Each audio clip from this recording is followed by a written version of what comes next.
Recording in progress. Here you go. All right, I'm just setting up a few things here. Thank you for your patience. So, as I always start, I would like to give my thanks to the men above, the God Almighty, for the opportunity of being here today. It's a very humbling experience for me to do it again, to present in the symposium under your leadership, Professor Waitley and Professor Boffinger. Thank you so much. When Professor Waitley approached me and asked me to write a chapter in incorporating AI into our lives, I thought to myself, whose lives are we talking about? It's way too general.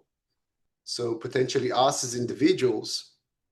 But I thought myself, me living in Australia, being a great patriot of this great nation, who's really in charge of the AI doctrine? It will be statesmen, to be our very great prime minister. So I thought myself, let's do some research and let's try to advise our great statesmen here in Australia how they should approach AI. And so it is a doctrine of AI sovereignty and human-centered governance. Just a couple of facts about me. I'm Mordechai Katash, as Professor Waitley mentioned. I'll be graduating with my doctorate of business administration. It is an applied finance research. I've been blessed to have Professor Tom O'Connor as my supervisor. Thank you so much, sir. Yes, I'm focusing on the US market, the US equities market, S&P 500 as an independent variable and three dependent variables, the finance sector, the technology sector, and energy sector in the past 12 years. In addition, I'm a manuscript reviewer, AI in education with Emerald Publishing. I'm a strategic consultant for the better of 14 years. I'm a lecturer, but also writing curriculum. So that's a little bit about me. Just to remind us all where we started, and I think it's inevitable for me to mention, I just need to move a couple of things here, to mention the chapter that I wrote in the book, AI versus Actual Intelligence.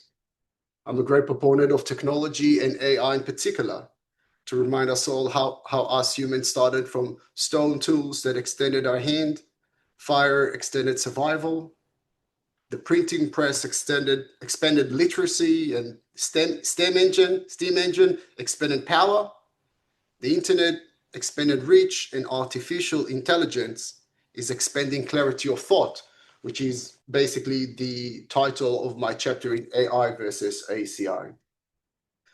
We all know, ladies and gentlemen, dear professors, that human history is inseparable from technological innovation, and AI is a paradigm shift that started about 10, 15 years ago, and we can't deny it. We're all fully aware of it now. We also know that every major tool has served two main purposes in the history of humankind in the past 250,000 years. Survival, to begin with, and then moved into progression, advancing the human race. And so, as mentioned, AI amplifies human intelligence. It is the next stage, it's here, in humans' long technological progression. I'm sure that all of you, ladies and gentlemen, remember in the year 1995, 2000, people said that the internet will ruin the world. There will be no more jobs. In the year 2000, everything is going to go back to zero, the start of the new millennium. That never happened. And AI is not going to destroy humanity. It's just going to expand our cognition. Earlier tools extended strength, memory, calculation, and communication. And AI extends cognition itself, our capacity to perceive patterns and possibilities. But as you will see, the theme persistent throughout this presentation, at the end of the day, we are governing those patterns, those possibilities. A statesman cannot assume accountability without responsibility. Just like we've seen here in Australia, where the network of Optus crashed twice, Telstra crashed, the main power grid crashed in England. This is AI cybersecurity attacks. So we can't blame technology. A statesman should have a really, really good look at the mirror and understand why he or she are doing, and I'm going to discuss it in a quick second. AI equals clarity of thought. For the first time in human agency, AI is bringing this capability into our lives. AI can analyze more information, recognize patterns faster, and improve decisions. But as you all know, speed and intelligence are not the same as wisdom. That's why they've got us humans to drive this extraordinary tool, frankly. A machine can identify options, but it cannot carry more responsibility for our choices. And that's where we're coming into place, in particular, governing this great tool through a very predictable and detailed audit, which I'll discuss later on. And so we understand that AI has the power to industrialize cognition itself, where societies are industrializing elements of cognition. Every industry, not just Australia, UK, and Hong Kong, but also third world countries, developing countries, and small islands here in the South Pacific. Computational advantage increasingly shapes national power and future prosperity.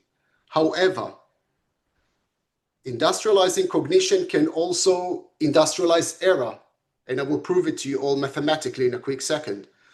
Reproducing weak assumptions at scale. So in other words, if you're improving 1% a day and you allow AI to improve our livelihood 1% a day over a course of one calendar year, the results are extraordinary. But if we are taking AI in a wrong way, embracing options and advice that are not working to our advantage, in fact, we are declining every day, the results are disastrous. We will erode our cognition, our outputs, and our society. And that's where a statesman had to govern with wisdom, understand that those tools, governing with machines, has to be monitored and has to be spearheaded by humans, not machines. And so a statesman should determine what is our national AI ethos.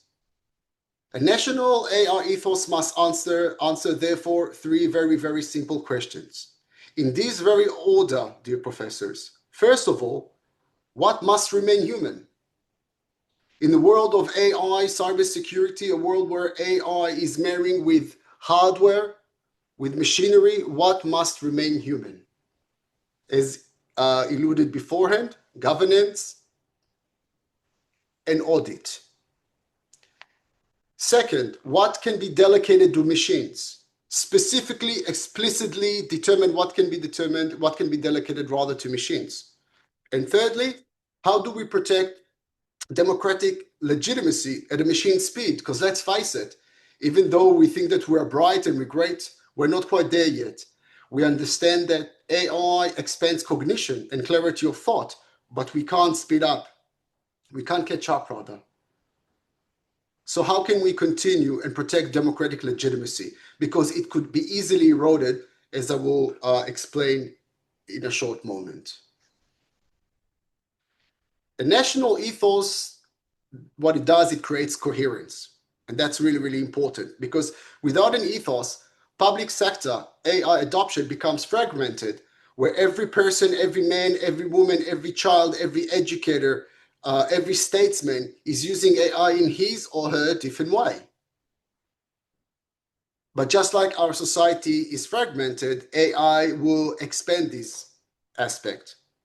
And so a shared doctrine aligns law, procurement, research, data, workforce capability, which we are lacking here in Australia when it comes to AI, and communication.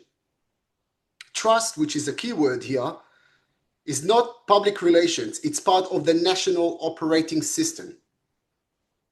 I will discuss it in a short moment, where trust actually becomes an asset class of its own, because AI has the propensity to erode our society. And so to keep it very, very simple to a statesman, because I know that our statesmen are elected by us, but they're not necessarily the most bright people in the world, I try to keep it in a very simplistic way to a three-pillar doctrine, or three-vector, if you may. First of all, AI defense. A role of a statesman is to defend his nation and its democratic legitimacy, to protect sovereignty and retain lawful control. If AI defense is defending, the second pillar, AI infrastructure, is building. AI infrastructure is to build compute, data, energy, standards, and skills, and much, much more. Waterways, electricity, telecommunication. I mean, you can imagine what could happen potentially in a very, very hot country like Saudi Arabia if their water plants are down. In the 50 degrees, in the 50 Celsius degrees, people will just get very, very thirsty very, very quickly. It will be disastrous. So understanding that AI infrastructure is absolutely paramount here. And in order to do or to fulfill the first two pillars, we have to finance it. The third pillar is AI finance, steer dynamic capital transparently and responsibly. AI defense, the first pillar, the era of cognition. Security is the precondition of prosperity. No nation can prosper without strong security systems in place. We understand it in Australia very well. You can understand it and you can feel it in Hong Kong, in Taiwan as well. The era of weaponry has expanded into the era of cognition. In the past, we had stones, slingshots, fire, arrows. Now we are fighting through AI, cybersecurity, and as I mentioned beforehand, and I will discuss in a short moment, marrying AI with tangible hardware. And so AI must protect sovereignty, critical infrastructure, and decision advantage, while preserving lawful human control. AI defense, asymmetry, autonomy, and ethics. Dear professors, what we see here is a Ukrainian soldier with a beautiful, beautiful, everlasting wheat field of Ukraine. He carries a drone worth $150, $200. What appears to be some explosives here, some maybe TNT. Over here, on top of that, there is a little computer, microprocessor. He's wearing those goggles or VAR, where he can actually see where it goes. And it has an incredible power to carry out very surgical strikes.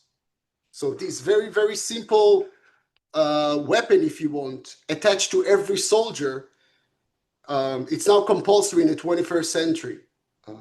I can share with you, ladies and gentlemen, that as a veteran myself, serving in 1999, I wasn't equipped with this amazing machinery. It was very, very backwards compared to these days.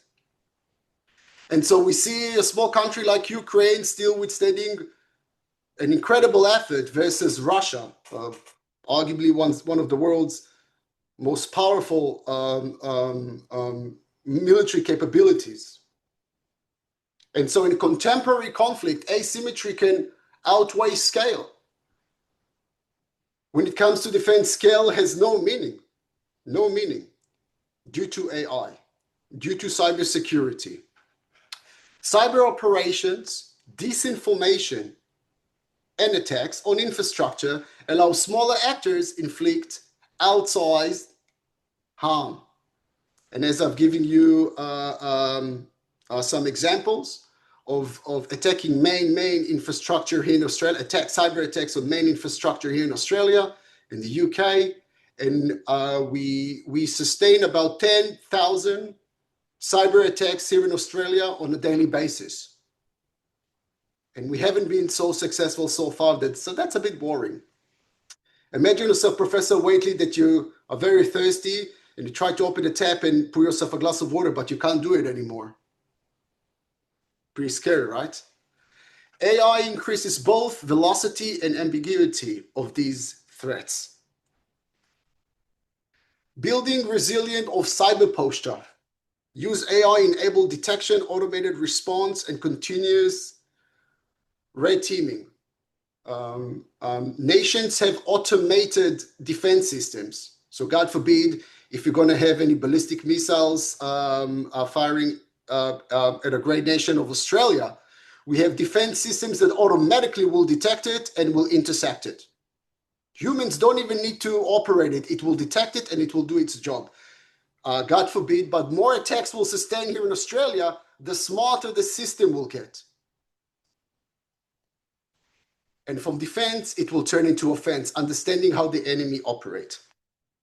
Defensive systems should learn from attempted breaches, as I just mentioned, and the objective is become progressively harder to attack. And this is the fallacy. Through defense, small nations becoming very, very powerful, have obtained very powerful offensive powers. One of the issues that every nation is suffering from is disinformation, the strength of disinformation resilience, where we receive ongoing fake news, disinformation, propaganda through multitude of networks, multitude of sources. And so establish content provenance and strengthen media literacy. These are one of the main goals of a statement, because that also erodes democratic legitimacy at a very, very high speed. And frankly, we could all see it and feel it during COVID, and we can feel it every day. Luckily that we have great professors in this room that use their brain and intelligence and wisdom to distinguish between what's right or what's wrong, what's fake and what isn't. But most of our community members cannot, unfortunately. It also detects synthetic media quickly and communicate credible corrections, and also protect public trust before manipulation escalates into social conflict. And excuse me, we can see it a lot in micro areas in the United States. We can see it a lot when we see uncontrollable protests happening, frankly, all over the world due to fake news published on Facebook, potentially.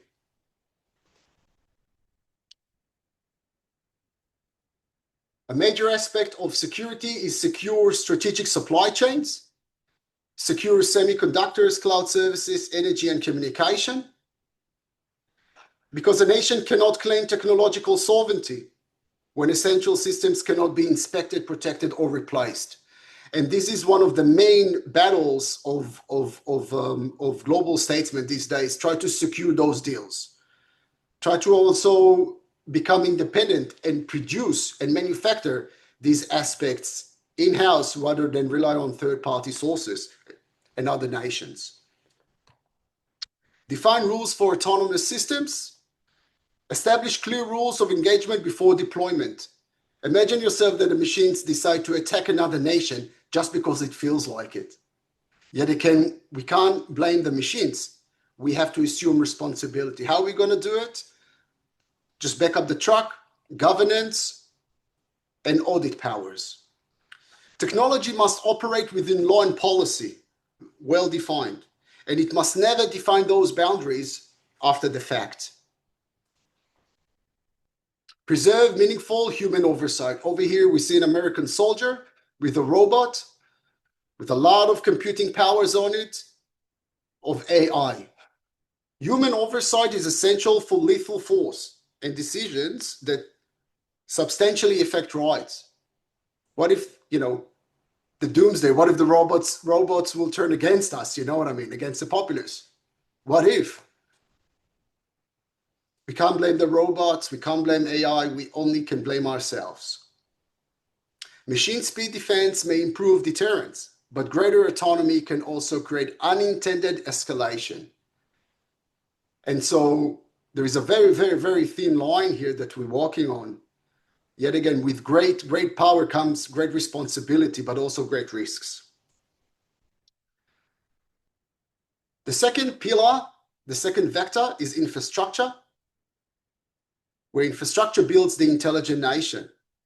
AI infrastructure is more than just data centers, ladies and gentlemen. It requires compute, trusted data, high-speed connectivity, reliable energy standards, and skilled people. Every nation should have a good look at the mirror and ask itself, do I have all of the above? Here in Australia, the answer is no, we don't. I know we feel great in our great nation, And I think I'm one of the greatest patriots around, but I'm not delusional. I'm being frank with myself. Disciplined governance must protect ownership, consent privacy, security, and responsible sharing. For those of you who don't live in Australia, I'd like to remind you all that here in Australia, we have different levels of government. We have federal government, we have state government, and local government. And every one of these pillars responsible for different services provided to our citizens here in Australia. And so AI can improve everyday government by far, starting with reducing friction in service, building permits, licensing, compliance, and benefit processing. I'm talking about payment benefits, ATO related.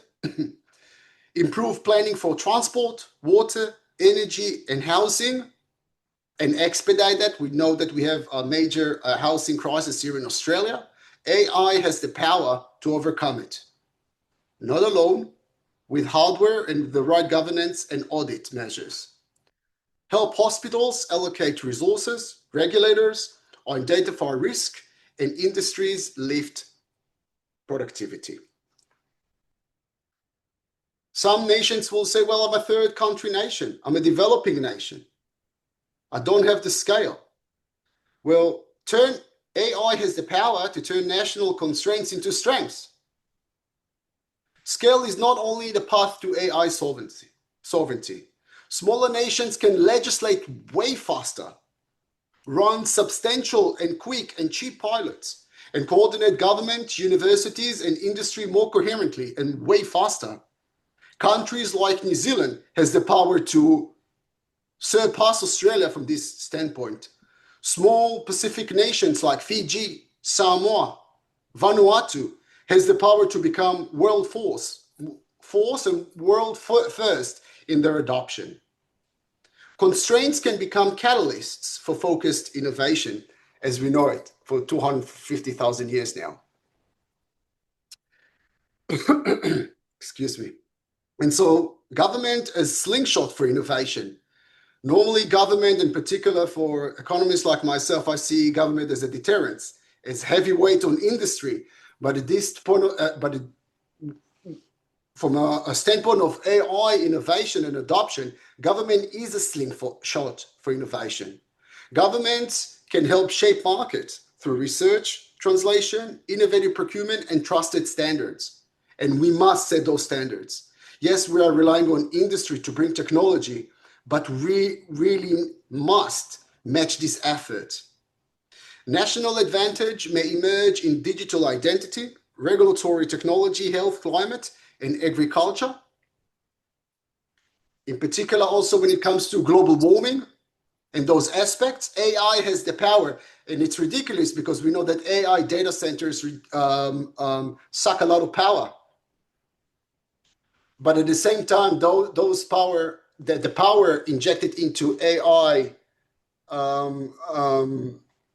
data centers systems will actually propel and provide us greater returns. Sovereignty can be built through precision and coherence, not imitation. Speaking of citizens, governments must understand that they must increase AI literacy, starting with this very, very young fella, because this very young fella using AI as well. But students must learn to question those outputs, verify evidence, and understand AI limitations from a very young age. We must educate our population from a very young age. But also we must educate public servants who need capability in procurement, evaluation, privacy, and risk control. And so the strategic question is, where can our strength create trusted, defensible, and globally valuable capability? I'm just shooting through this presentation because I got 6 more minutes. AI finance. If AI defense is defending a nation, AI infrastructure is building our nation, AI finance is financing these first 2 pillars, these first two vectors rather, from static models to adaptive intelligence. Finance is the bloodstream of national capability. We can't ignore it. We understand it very well. Funding defense, infrastructure, research, enterprise, and retirement. And retirement funds here in Australia have a huge, huge weight on the government. AI is moving financial analysis from static models, which we used to rely on in the past, towards adaptive intelligence. In a dynamic capital in the algorithmic age, AI improves risk management for banks. And I think that's the major part in economics, improving risk control. Not just predictive what's going to happen in the future, but improving risk control for banks, pension funds, superannuations, and sovereign wealth. Regulators can detect fraud, which is major. Detect fraud very, very quickly. Monitor conduct and identify emerging systemic risks. And so AI-driven finance must remain transparent, resilient, audible, and accountable. And that's my own term, Fibonacci on steroids. I worship Fibonacci. If I could have the flag of Australia in one hand and Fibonacci on the other hand, I would. Where investors in the past have always searched for cycles, ratios, and behavioral patterns. What AI does, it multiplies the dimension of that analysis across multitude of timeframes, asset classes, macro variables, narratives, and market microstructure. It can also detect patterns beyond normal human bandwidth, and that's exactly what it does. Not just telling you where to buy and when to sell. In addition, strengthen disciplined risk control. Common data models and signals can push institutions in the same direction at the same time. What I consider to be concentrated trading. But as we know before, it can either yield great results, compounding it, or disastrous results if we are following the wrong narrative and the wrong data patterns.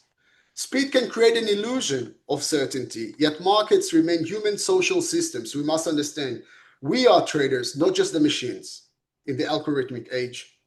Machines reveal patterns, whereas people must decide which patterns matter and how much risk society should carry in our financial markets. And so AI becomes an asset class, trust rather becomes an asset class in an AI era. As AI becomes embedded into institutions, trust becomes an asset class of its own. And that's where it can erode societies in the speed of light. Because remember, AI and computational speed is way faster than our wisdom bandwidth. Trust grows when systems are lawful, competent, transparent, and accountable. In the AI era, social legitimacy becomes part of national resilience. I'm just wondering if you can mute the speaker. Thank you. I'm about to finish now. Human centricity is a design requirement. I've got 2 more slides. I think it's really, really important to understand, because if governments in the past used to look at different regions in terms of service provision, different states, different suburbs, AI has the power to provide individual service. Every person has his own and her own AI machine. And so human centricity is not an argument against AI. It is a requirement for using it well, where government should distinguish between a level of risks. Human oversight must be genuine with clear authority and accountability. That's my very last slide. I was looking for a quote that would be inspirational, and I found it in my chapter, Artificial Intelligence Equals Clarity of Thought, the way I finished the chapter. And I wrote, as we continue this journey, AI becomes not just a machine learning tool, but a philosophical inquiry into the nature of thought, intelligence, and what it means to be human. By myself, Mordechai Katash. Thank you so much, Professor. Thank you for the opportunity. Thank you, Morty. It's perfect timing. And asset classes I know all about. You taught me while we were studying together. Also, may I say how impressed I am you finished in beautiful timing, which I may have also taught you. that, you know, you're only allowed to have 500 words or whatever. So That's right, fantastic. that's right. Thanks, Morty. Time is always our enemy, otherwise we'd have a good discussion about it. But most importantly, thanks for that input, Morty, and fantastic presentation. I don't know whether you heard me say earlier that I've decided never to use PowerPoint ever again because I'd be too embarrassed because of the quality of what people are producing over the last couple of days. So 12:30, Zawar has joined us, there he is, online. Zawar